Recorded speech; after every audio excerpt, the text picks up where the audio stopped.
By 2015, SheInside had rebranded to Shein. It had collected an enormous amount of data through its shopping app and had developed a system to score websites like Etsy, Instagram, and Google for fashion trends.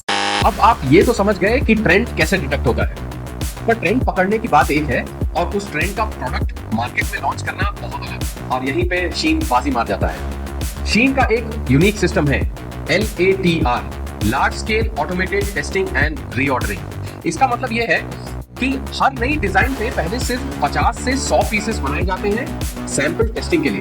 अगर वो item शीन की website पर जल्दी बिकने लगे तो शीन का AI system उसे ऑटोमेटिकली रीऑर्डर कर देता है बड़ी क्वांटिटीज में। अगर नहीं बिकता है तो उसका प्रोडक्शन तुरंत बंद। कंपेयर करो तो ज़ारा अपने एक नए डिजाइन के लिए कम से कम 10,000 नए पीसेस बनाता है और अगर नहीं बिके तो डिस्काउंट देकर क्लियर करना पड़ता है।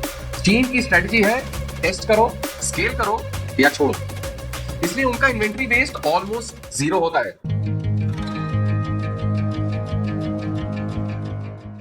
अब आप ये तो समझ गए कि ट्रेंड कैसे डिटेक्ट होता है, पर ट्रेंड पकड़ने की बात एक है और उस ट्रेंड का प्रोडक्ट मार्केट में लॉन्च करना बहुत अलग है। और यहीं पे शीन बाजी मार जाता है। शीन का एक यूनिक सिस्टम है LATR, large scale automated testing and reordering. इसका मतलब यह है कि हर नई डिजाइन पे पहले सिर्फ 50 से 100 पीसेस बनाए जाते हैं सैंपल टेस्टिंग के लिए। अगर वो आइटम शीन की वेबसाइट पर जल्दी बिकने लगे तो शीन का AI सिस्टम उसे ऑटोमेटिकली रीऑर्डर कर देता है बड़े क्वांटिटीज में। अगर नहीं बिकता है तो उसका प्रोडक्शन तुरंत बंद। कंपेयर करो तो ज़ारा अपने एक नए डिजाइन के लिए कम से कम 10,000 नए पीसेस बनाता है और अगर नहीं बिके तो डिस्काउंट देकर क्लियर करना पड़ता है। शीन की स्ट्रेटजी है टेस्ट करो, स्केल करो या छोड़ो, इसलिए उनका इन्वेंट्री वेस्ट ऑलमोस्ट 0 होता है।